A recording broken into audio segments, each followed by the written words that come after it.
Dedo mi. Beše padnal sneg. Napraviv grutka, verojatno vo dvorot. I otidov doma. Verojatno trčajti po skalite. Oti mi tekna da vtrčam vo sobata na dedo mi. To i sedeše na krevet od desno i čitaše vesnik. Verojatno včerašna politika koja je zemaše od tetin mi dolo. Se beše svitkal kako jevrek nad vesnikot. Jas vtrčav i ja frliv grutkata na nego. Poln pogodok. Koga si igrav so decata, golema rabota beše da pogodiš nekogo, a poln pogodok beše da udriš nekogo v glava. Kako što mnogo godini podocna, igrajći si na ulica kako već je vozrasen, ja bih pogodil devojkata što togaž beše vljubena vo Kuba, a posle nekoja godina mu rodi dete na jedan štipjanec. Polni od pogodok na dedo mi beše epten poln. Topkata go udri v glava. Potočno v čelo. Mu vleze među očilate i očite i tamo se nabi. Očilata bea stari, debeli, plastični i lepeni su selotejp. Prostorot među očiti i očilata na dedo mi si ispolni sa sneg. Dedo mi ne reče ni zbor. Samo gi simna očilata, poleka go trgna snegot, potem gi izbriša očite pa očilata. Sve bez zbor. Verojatno produži da čita. Milčo Mančevski. 5. poraka. Zarem i pod oždot se kreva prašina. Najnovata makedonska filmska produkcija, koja se ušte nema ambicija kvantitativno da i parira na nekoj od pogolemite evropske zemlje, sodržinski sepak uspeva da go nadmine lokalni od kontekst, mnogo poveći od koliko što to go pravi makedonskata sovremena proza i uopšto literatura. So primjena na koprodukcijski od model, stignavme do produkcija vo prosek na 2 igrani i po nekoj kratkometražen i dokumentaren film godišno. A 2007. godina se odbeleže i so 3 seriozni filmski naslovi. Prevrteno po scenariju na Papokot na Svetot, režija na Igor Ivanov Fizi, Senki na Milčo Mančevski i Jasumot Titov Veles na sestrite Mitevski. Prvenecot na Teona Mitevska, Kako ubiv svetec, vo filmskata fotografija dobi podrška od jedno golemo ime, belgijanecot Alan Marcoen. A blagodarin je na odličnata producentska dejnost na nizinata sestra Labina Mitevska, filmot se najde na nekoliko filmski festivali. Scenarijo to plini poradi smeliot pristap na avtorkata da progovori krajno otvoreno za aktuelnite temi od makedonsko-to sekojnevije. Sekako, ta go svrte svojeto vnimanije i so veće spomenati od film Jasumot Titov Veles. I ovaj film koristi originalni artistički i kinematografski jazik, so čija pomoć je predstavena semejna tragedija na trite sestri. Kinematografkata na ovaj film, belgijkata Virginie St. Martin, je dobi srebrenata kamera na 28. izdanije na filmskiot festival Braća Manaki. Vo prethodniot period odlično pomina i premijerata na film od Karaula vo režija na Rajko Grlić. Kontakt na Sergej Stanojkovski gi obikoli filmskite festivali, a Balkankan na Darko Mitrevski gi napolni regionalni te kinosali. Zajedno so Golemata voda na Ivo Trajkov i Iluzija na Svetozar Ristovski vo periodu od 2002. do 2007. se sluči solidna 5-godišnja filmska produkcija. A 2016. i 2017. se godini na 2 odlični kinematografski dostignuvanja. Zlatna petorka na Goran Trenčovski i Iscelitel na Đorđe Stavreski.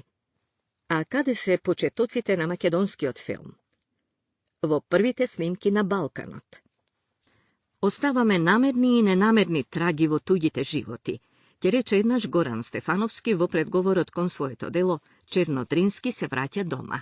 Skopje, magazin 21, 1992. To njegovo delo na vistina sledi zapretani tragi, vistiniti i nužni, pretpostaveni i verojatni, koji je ostavil nikoj drug, tuku njegovi tvorečki tatko, tatko to na makedonskata drama i teatar. Takvi trage prepoznavame i kaj makedonskite filmađiji, potočno vo nivnite filmovi što gi sozdavat vo ime na svoj tvorečki tatko Milton Manaki, eminentni od Beatleski i balkanski snimatelj. Makedonski od fotograf i avtor na dokumentarni filmovi pionerot na snimatelskata dejnost vo Makedonija vo 1905. godina vo Bitola, togaž manastir vo Otomanskata imperija, i njegovi od postar brat Janaki go snimaat prvi od balkanski film. Kako doađa do toa? Imeno na samиот крај на 19. век, поточно во 1898 година, Јанаки, 1878-1954, отвора фотографско ателје во Јанина и почнува професионално да се занимава со фотографија. Бидејќи истовремено работи и како професор во Романската гимназија, Јанаки го повикува помалиот брат Милтон, 1882-1964, за да му помага во фотографското ателје. Набргу по доаѓањето, Милтон ја заменува својата љубов кон коњите и таблата со љубовта кон фотографскиот занает. Со голема страст ја изучува фотографската вештина и за кратко време станува вистински мајстор. Покрај усовршувањето на уметничката фотографија, Милтон со својот брат ги бележи, снима, документира историските настани кои во тоа време се редат како на филмска лента. Откако во 1904 година нивното родно костурско село Авдела е запалено, браќата Милтон и Јанаки заминуваат во Битола. Тие купуваат празно дворно место на Широксокак, каде што градат ателје според сопствен проект, што ќе им овозможи непречено продолжување на фотографската дејност. Во 1905 година браќата Манаки се преселуваат во Битола и отвораат фотографско ателје. Студиото го регистрираат како здружени сопственици под името Ателје за уметничка фотографија, за разлика од Јанина, каде што тоа се водело само на Јанаки. Во овој период Битола е важен политички, економски и културен центар на Балканот. Милтон и Јанаки со фотоапаратот ги регистрираат историските настани, а напоредно ја усовршуваат уметноста на фотографијата. Тоа и на двајцата ќе им донесе меѓународни признанија. Во 1906 година браќата учествуваат на големата меѓународна изложба во Букурешт, откаде што се враќаат со златни медали и со титули на дворски фотографи на кралот на Романија.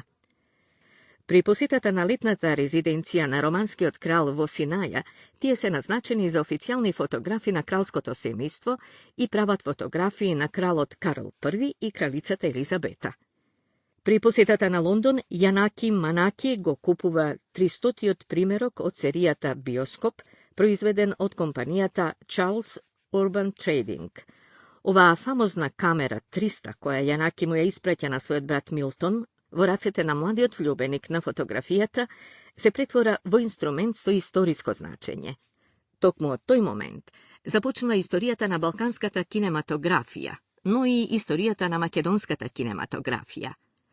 Под водство на постариот брат, кој е ликовно образован и кој се грижи за уметничките и естетските вредности на нивните дела, Милтон Манаки снима на терен и во ателјето или пак ги обработува фотографиите. Првите подвижни слики. Првите подвижни слики браќата Манаки ги прават во родното село Авдела. Тие овековечуваат нивната 114 годишна баба Деспина, како ткае заедно со други ткајачки од селото. Со овој документарен филм, браќата го започнуваат огромниот богат кинематографски опус, кој е сведоштво на своето време. Првото кино.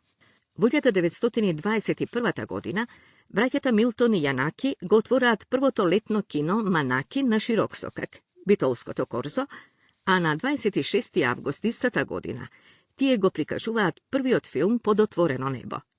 Летното кино е времено решение, кој не ги задоволувало потребите на браќата Манаки. Подоцна тие ќе изградат нова зграда во која на 1 декември 1923 година ќе се одржи првата кинопредстава. Киното работи со променлив успех и менува неколку сопственици, за да изгори до темел во 1939 година. Првите филмски записи. Во судбоносните денови од националната историја на македонскиот народ, Милтон Манаки умее да го почувствува историскиот миг и потребата да се сочуваат непроценливите документи за животот на градот Битола и неговата околина, но и на Македонија. Зачувани се околу 100 краткометражни филмски записи и репортажи со околу 1600 метри филмска лента од 35 мм, 18.513 фотонегативи и нешто помалку од 18.000 или точно 17.854 фотографии. Најголем дел од неговите фотографски и филмски записи имаат посебна историска вредност за Македонија. На нив можат да се видат значајни историски личности, македонски револуционери и дружини, драматични фрагменти од репресиите што отоманските власти ги вршеле врз македонското голорако население. Потоа, тука се фотографски и филмски записи од дипломатскиот кор во Битола, од кралеви, државници и министри на влади, од војни команданти, записи направени во времето на младотурската револуција, како и импресивни фотографии од Балканските војни, Првата и Втората светска војна, но и записи направени по ослободувањето на Македонија. Пионерскиот подвиг на Манакиевци ќе го продолжи Арсени Јовков, снимајќи го во 1923 година дводелниот филм Македонија, со јасно профилирана свест за национална кинематографија. Тој е и првиот македонски сценарист кој во 1919 година го пишува сценариото за споменатиот филм, инспириран од митот за Крали Марко, а само една година подоцна, во 1920 година, Трифун Хаджијанев, повратникот од Холивуд, кој тамо работел како сценски мајстор, го гради киното Вермион во Воден. Наредната 1921 година браќата Манаки ја одржуваат првата јавна организирана филмска проекција во летната бавча на сопственото кино во Битола. Истата година Ристо Зердевски се запишува на курсот за филмски актери во Загреб. Првите обиди за организирана филмска продукција се направени во рамките на филмското оделение на Хигиенскиот завод во Скопје, кој во 1931 година започнува со сопствена филмска продукција. Пред Втората светска војна во Македонија живнува и аматерското производство на филмови. Во Скопското кино Култура во 1946 година се проектира филмот на Григорий Александров «Циркус» од 1936 и таа проекција е значајна зашто тој е првиот филм што е титлуван со текст на македонски јазик. Филмот во слободна Македонија. Македонската играна филмска продукција официјално започнува со реализирањето на филмот Фросина, снимен во 1952 година. Тој е со комбинирана мултинационална екипа во режија на Војслав Нановиќ, родом од Дојран. Идејата за овој филм лежи во расказот на Владо Малески, Младоста на Фросина, која еволуира во нова литературна предложка, повест за Фросина и синот, која пак е работна основа за сценариото на Малески и книгата на снимање на Нановиќ. Во светот, над 80% од оскаровците се адаптации, речиси половина од ТВ филмовите се адаптации и исто толков процент од минисериите се адаптации на романи. Во тој контекст, мощне значајни се и филмските екранизации според македонските романи. Истрел од Бранко Гапо, според романот Подосвитеност на Димитар Солев. Црно семе од Кирил Ценевски, според истоимениот роман на Ташко Георгиевски. Црвениот конј од Столе Попов, според истоимениот роман на Ташко Георгиевски. Јазол од Кирил Ценевски, според романот Две Марии од Славко Јаневски. Превртено на Игор Иванов, според вториот дел од романот Папокот на светот од Венко Андоновски. Велика на Богдан Побјорчев, според мотиви од романот Пиреј на Петре М. Андреевски. И Големата вода од Иво Трајков, според истоимениот роман на Живко Чинго. Мощни интересни примери се и играните филмски серии за деца, работени како адаптации на книги за деца. Волшебното самрче на Ацо Алексов, според истоимениот роман на Ванчо Николески. Белото циганче на Ацо Алексов, според истоимениот роман на Видое Подгорец.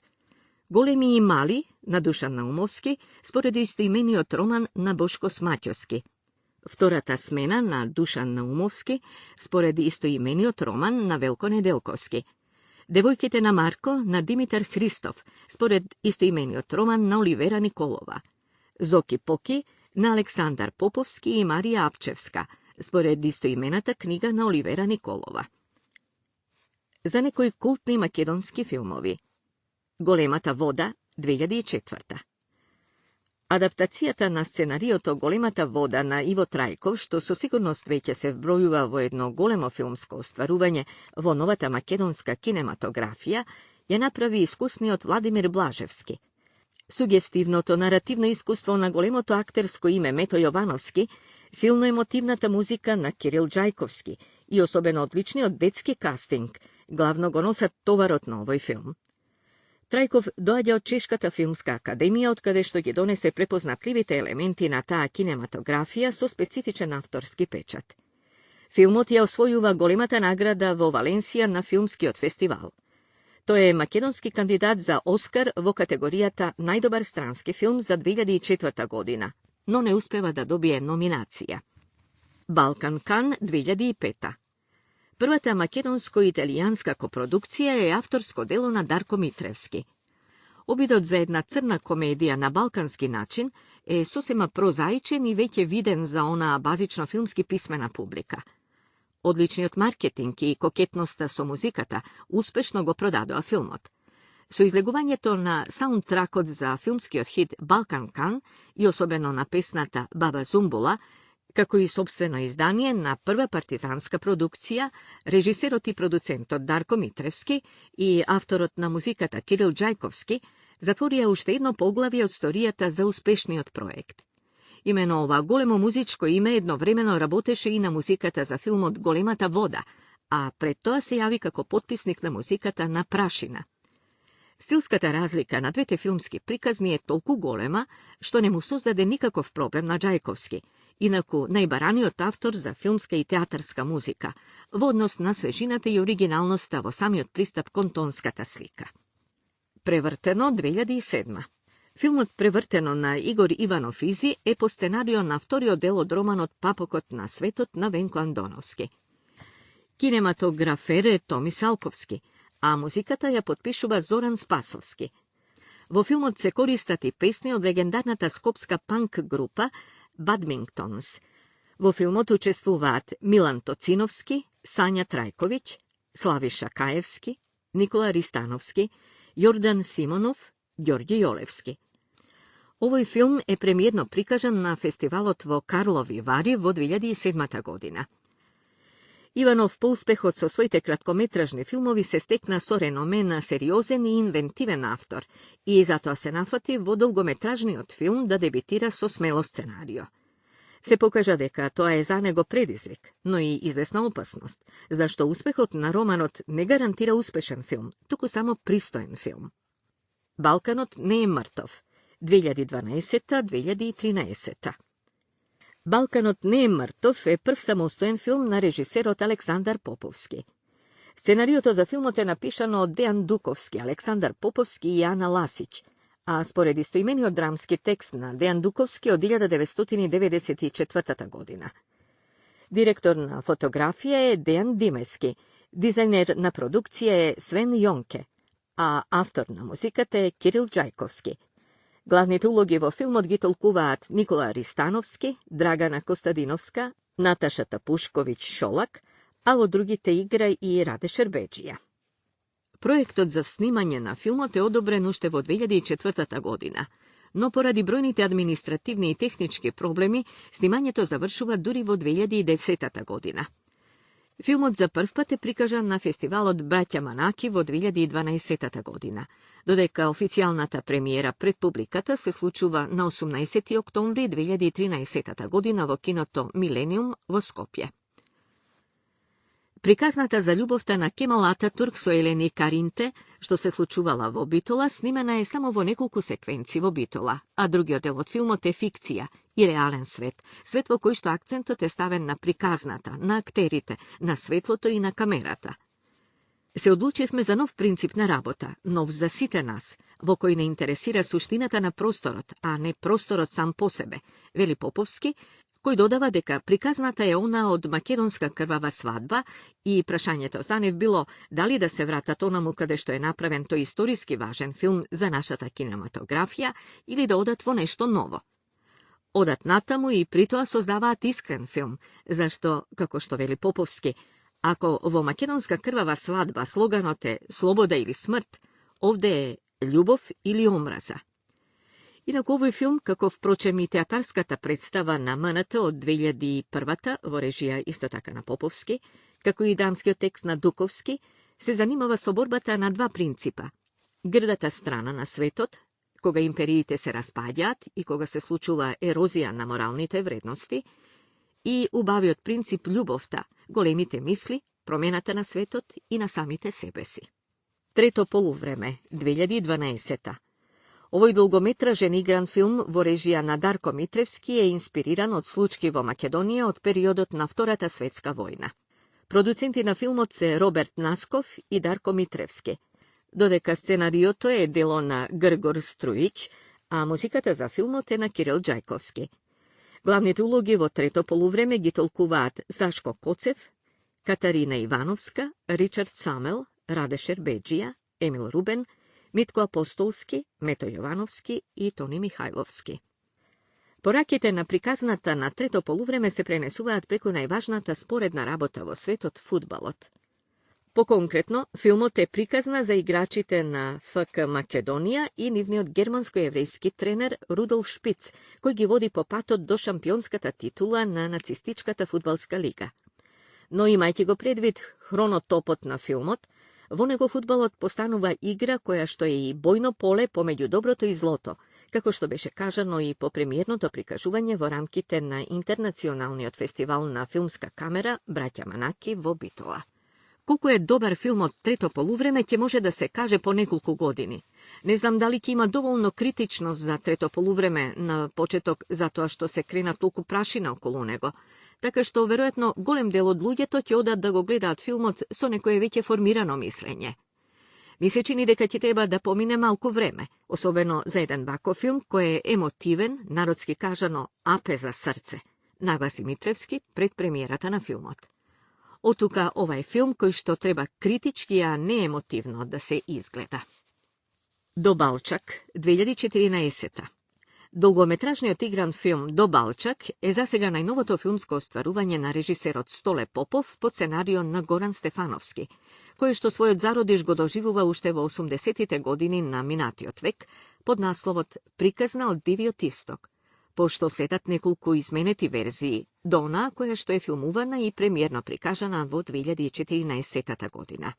Главен продуцент на филмот е Данчо Чевревски, директор на фотографија е Апостол Трпески, а улогите ги толкуваат Инти Шрај, Сашко Коцев, Сенко Велинов, Мартин Јордановски, Тони Михајловски, Мики Манојловиќ, Никола Којо, Никола Ристановски, Јовица Михајловски и други. Дејството на филмот се случува во првата декада на 20-тиот век и зад него стои идејата македонската кауза за собствен идентитет да се прикаже и да се види од индивидуална перспектива, лишена од идеологизација. Во оваа сурова, но романтична приказна се е во знакот на типичниот парадокс е бати животот, ако не си спремен да умреш за него. По неговото премиерно прикажување беше оценето дека станува збор за антивестерн филм, за диалектичката средба на митското со антимитското и во кој што се среќаваат легендите и раскажувањата со реалната стварност на суровиот живот преку македонската историја. Според некои од интерпретациите, До Балчак е филм што излегува од просторот на кој од памти век се среќаваат и се судираат западната и источната цивилизација. Режисерот Столе Попов по премиерата меѓу другото истакна: ова е вид антивестерн или македонски истерн, иако не можам да го сместам во еден жанр. Секако не е историски спектакл, бидејќи македонската кинематографија тоа не може да си го дозволи. Би кажал дека ова е пред се нов филм на Столе Попов. Инаку филмот беше македонски кандидат за наградата Оскар за најдобар странски филм. Предходно, како македонски кандидат за Оскар, беше номиниран и друг филм на Попов, Gypsy Magic, 1997, а два негови филма беа кандидати за Оскар и во периодот на поранешна Југославија, Дае, 1979 и Среќна нова 49 1986. Златна петорка, 2016. Долгометражниот игран филм Златна петорка на режисерот Горан Тренчовски е работен по мотиви на драма и на проза од Братислав Ташковски, а е инспириран од настанот за 5 на струмички студенти стрелани во 1951 година. За Златна петорка обично има информации само од типот каде е прикажан и каква била рецепцијата, колку гледачи го гледале, на кои филмски фестивали учествува и кои награди ги добива, и тоа сето кратко, само како информација. На играниот му предходи документарниот филм Убиството на 5 струмички студенти од 2004 на Интел телевизија, potpišan od avtorod Zoran Georgijev, od koji se doznava i za vistinskite iminja na 5 momčinja. Pa taka zad filmskite Maki, Toni, Leva, Bistri i Krap stojat Boris Belev, Georgij Jarmov, Georgij Kosturanov, Mirko Pecev i Stevo Topčev. Inspirativno je intervjuto so mladi akter Aleksandar Ristovski, koji u ovoj film je ima glavnata uloga, ulogata na Maki, kade što veli deka zlatnite momčinja se jedno društvo koje je studiralo vo različni gradovi, Zagreb, Belgrad, Skopje, koga je raspustot, tije povtorno se zajedno vo rodnoto mesto. Spored nego tije se romantičarski likovi, odat vo teatar, na kino, sledat sve što je novo, sakat umetnost, kultura, nosati čitat knjigi koji togaš ne bile dozvoleni, slušat muzika na ploči, to je nivnoto zlostorstvo, ako to uopšto može da se nareče taka. Označeno to je moje. Inaku režiser od filmskata vizija za Zlatna petorka ja nosi so sebe ušte od predvraćanjeto od studijski od prestoj vo Češka vo 1999. godina, od koga datira samo sinopsisot. Taka što ta, kako ideja, kako kvasec vrije, raste cijeli 15 godini do konečnoto realiziranje, koje vistinski početok ima tamo nekade vo 2013. godina, koga režiser od Trenčovski i se navraća na idejata. Toga što je već so siguran producent Revolution, koji hrabro saka da investira vo namerata da se snimi film baziran po vistinitiot nastan za 5 temina mladi strumičani od dalečnata 1951. godina, no i po fikcionalni motivi na Bratislav Taškovski. Taka Zlatna petorka je film za 5 temina studenti koji se vo raščekor među istokot i zapadot, među Tolstoj i Drajzer, među Vojna i mir i amerikanska tragedija, među komunistički od manifest i biblijata, među petokrakata i sonceto, među ona petokraka vrežana na ramoto na drugarkata Zagarijeva i ona navratata od toaletot vo šegata do setkata vicot, što im je kažuva Maki na svojte drugari.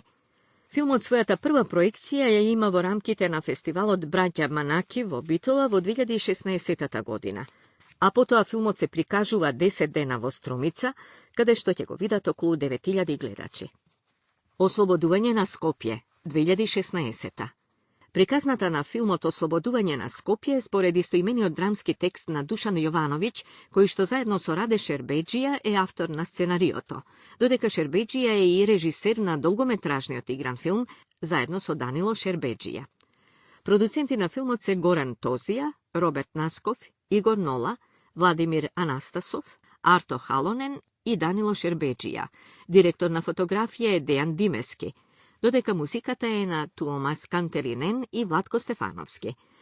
Glavnite ulogi vo Osloboduvanje na Skopje gi tolkuvat Rade Šerbedžija, Silvija Stojanovska, Lucija Šerbedžija, David Todosovski i Nebojša Glogovac.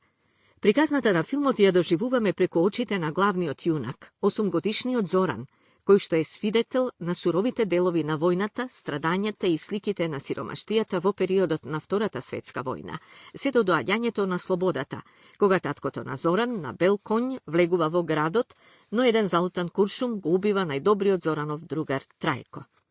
Osloboduvanje na Skopje vo 2016. i 2017. godina dobi nekoliko međunarodni filmske nagradi, a beše i makedonski kandidat za Oskar za najdobar film od neanglijsko govorno podračje.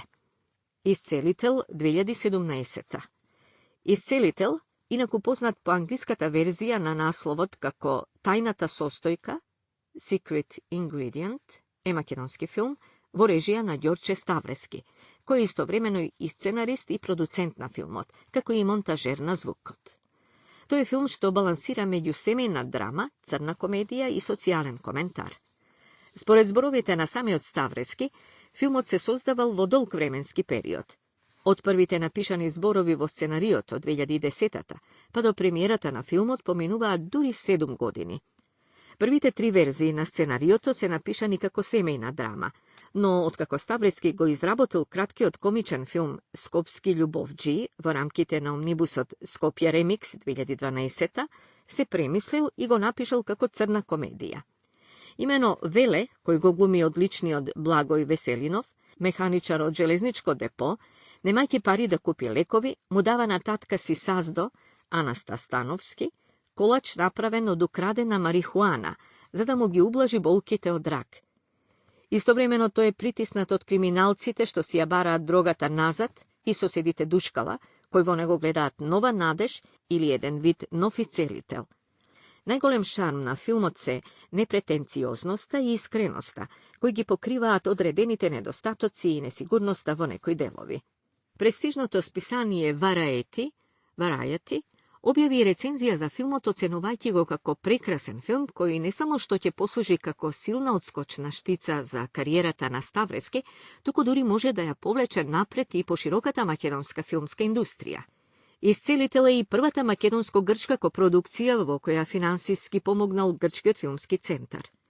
Премиерата на филмот се случува на 9 ноември 2017 и тоа на Солунскиот филмски фестивал во рамките на програмата Balkan Survey, каде што освојува и награда од публиката како прв македонски филм со такво постигнување.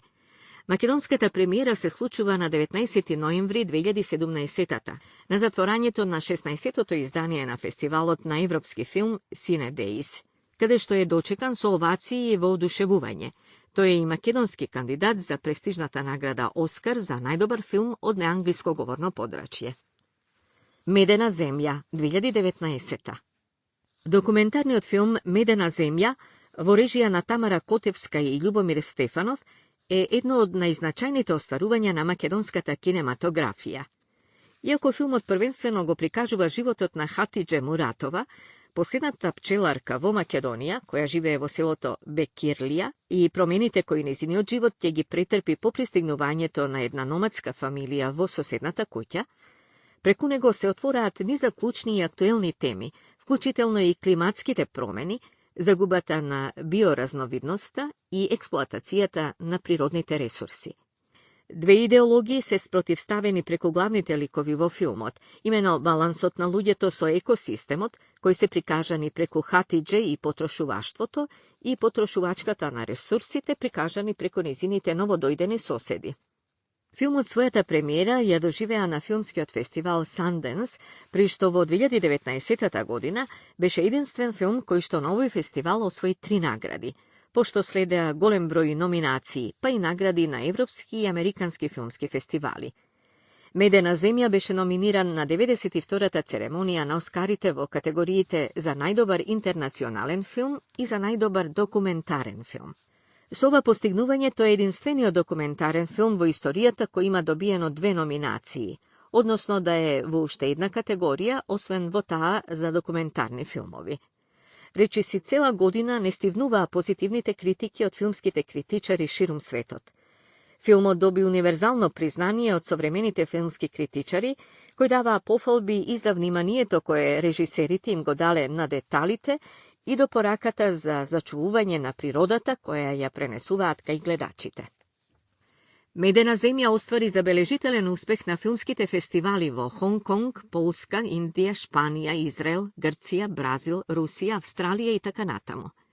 Исто така беше рангиран на првото место на списокот на најдобрите филмови во 2019 година, објавен во New York Times, а кружокот на њујоршките филмски критичари The New York Film Critics Circle го прогласи за најдобар документарен филм во 2019 година.